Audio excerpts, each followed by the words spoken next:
สวัสดีค่ะดิฉันสาวรักษ์มุ่งเจริญนะคะเป็นผู้ประกอบการอยู่ที่จังหวัดแม่ฮ่องสอนค่ะเราจะผลิตเกี่ยวกับน้ำมันงานะคะน้ำมันงาที่เราผลิตเนี่ยจะเป็นกระบวนการผลิตที่แบบโบราณนะคะเราสืบทอดภูมิปัญญานี้เนี่ยมาหลายร้อยปีแล้วนะคะตัวดิฉันเองเนี่ยเป็นรุ่นที่4นะคะที่มาทำกิจการนี้นะคะค่ะแล้วทีนี้เนี่ยตอนนี้ก็คือเราจะหีบด้วยพลังงานจากกังหันน้ำนะคะซึ่งตอนนี้ก็เหลืออยู่เพียงแห่งเดียวในประเทศนะคะค่ะถ้าหากใครผ่านไปที่แม่ฮ่องสอนก็สามารถที่จะไปเที่ยวชมได้นะคะกระบวนการหีบน้ำมันงาด้วยพลังงานจากกังหันน้ำนะคะซึ่งตอนนี้ก็คือเรากำลังมาออกบูธอยู่ที่งานลานาเอ็กโปนะคะค่ะดิฉันเนี่ยทำเกี่ยวกับน้ำมันงามาตั้งแต่ตัวดิฉันเนี่ยเริ่มรับธุรกิจจากรุ่นพ่อก็ประมาณพศ 2545 นะคะก็ดำเนินธุรกิจมาเรื่อยๆนะคะก็จะเข้าสู่ OTOP แล้วก็จำหน่ายตามร้านอาหารเพื่อสุขภาพนะคะที่จังหวัดเชียงใหม่ก็จะมีอยู่ที่ร้านวนัสนันแล้วก็ร้านกู๊ดเฮลนะคะพี่น้องในเชียงใหม่และจังหวัดใกล้เคียงสามารถที่จะเข้าไปอุดหนุนสินค้าได้นะคะผลิตภัณฑ์เด่นของเราก็จะมีน้ำมันงานะคะเป็นน้ำมันงาดำแล้วก็น้ำมันงาม่อนนะคะตัวน้ำมันงาดำเนี่ยก็จะให้แคลเซียมสูงนะคะให้สารเซซามีนสูงมากนะคะจากผลการวิเคราะห์ห้องแลบเนี่ยสารเซซามีนเนี่ยมันจะมีอยู่สูงถึง490 กว่ามิลลิกรัมนะคะแล้วก็ตัวน้ำมันงาม่อนนะคะซึ่งตัวนี้ก็สรรพคุณเนี่ยจะใกล้เคียงกับพวก fish oil นะคะพวกน้ำมัน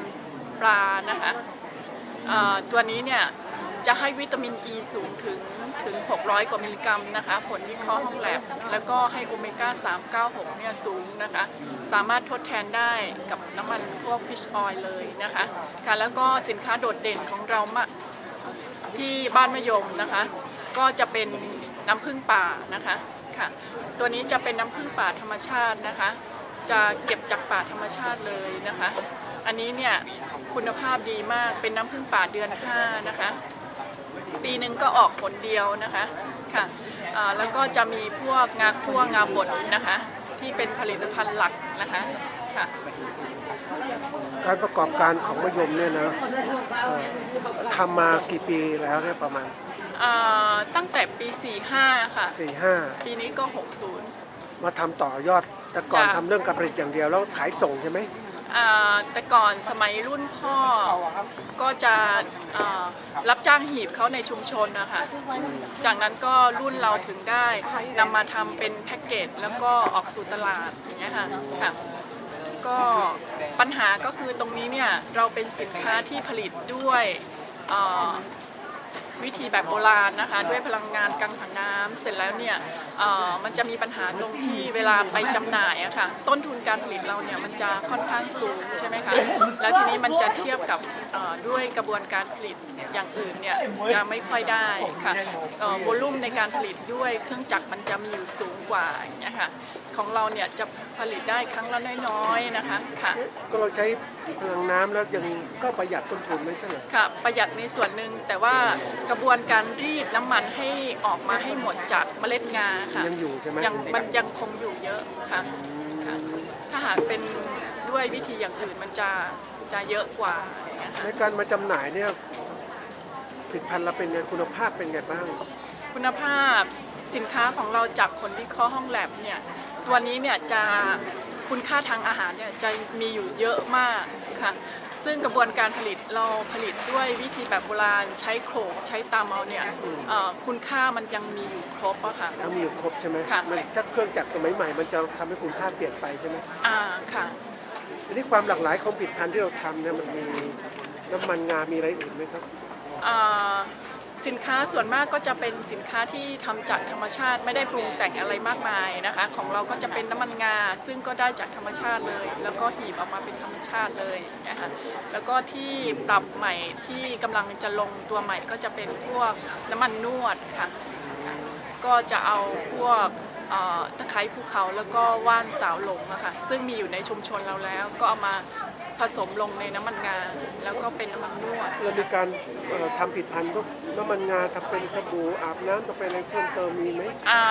จะเป็นสบู่น้ำมันงาค่ะ สบู่น้ำมันงา ค่ะสบู่น้ำมันงาสบู่ขัดผิวอะไรอย่างเงี้ยค่ะ แล้วก็ราคาขายแล้วเป็นไงบ้างเทียบราคาขายกับ ราคาขายเราก็ขายในราคาปกติเนี่ยค่ะก็จะเป็นถ้าเป็นน้ำมันงาดำก็จะตกอยู่ที่นี่ก็จะขายอยู่350 บาทค่ะ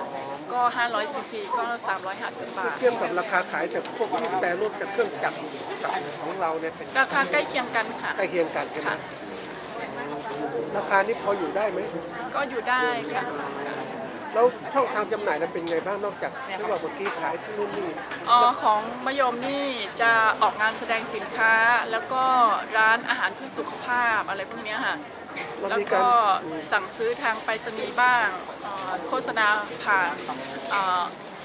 ไลน์เฟซบุ๊กอะไรบ้าง ลาย อย่างเงี้ยค่ะ ใช้ลายว่าอะไรครับ ไลน์นี่จะเป็นของบ้านมะยมค่ะ เปิดร้านไป ID ไลน์ก็ oy.s สิงคโปร์อิมแมน oy.sm ID ไลน์ เฟซบุ๊กอ่ะ เฟซบุ๊กเนี่ยจะเป็นบ้านมะยมงานสุขภาพค่ะ มีเว็บไซต์ไหม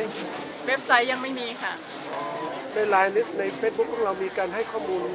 ความรู้ต่างๆมีไหม ค่ะก็มีตลอดค่ะ มีข้อ อัป มูล เดตเรื่อย มี ๆค่ะ ความหลากหลายผลิตภัณฑ์ต่าง ค่ะใช่ ๆเฟซบุ๊กถ้าคนอยากชมเฟซบุ๊กนี่เข้าไปยังไงเนี่ย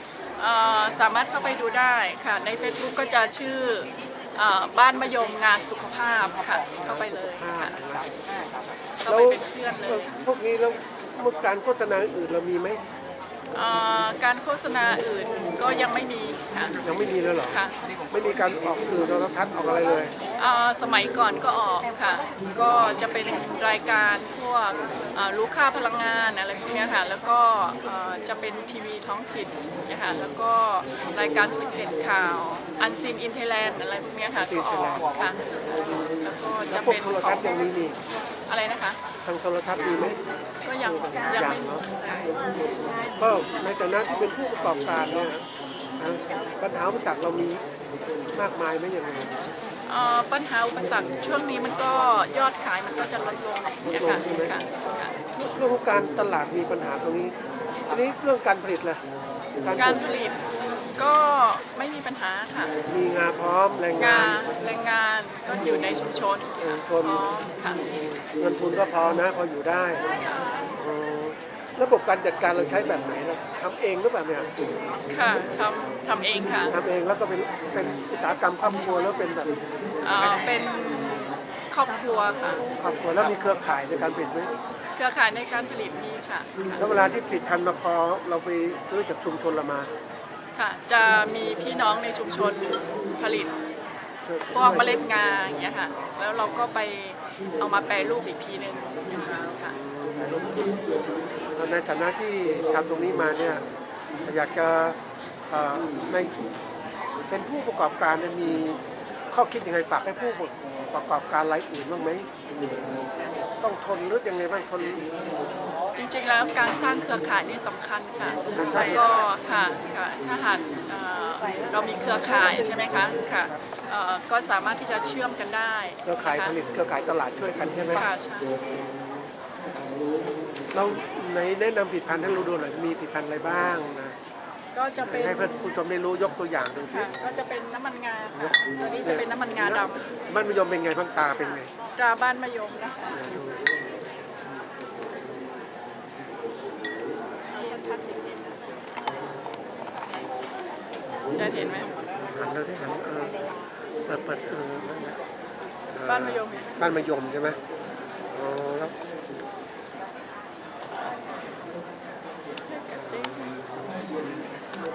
อันนี้คือตาของบ้านมะยมเนาะโอเคได้ผลิตภัณฑ์ตัวอื่นมีอีกไหม ก็จะเป็นสบู่งาค่ะสบู่น้ำมันงา นี่ก้อนเท่าไหร่อ่ะ อันนี้ 85 บาทค่ะ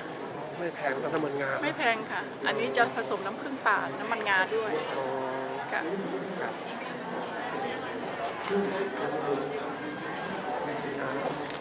คั่ว งาคั่วครับ อันนี้ 100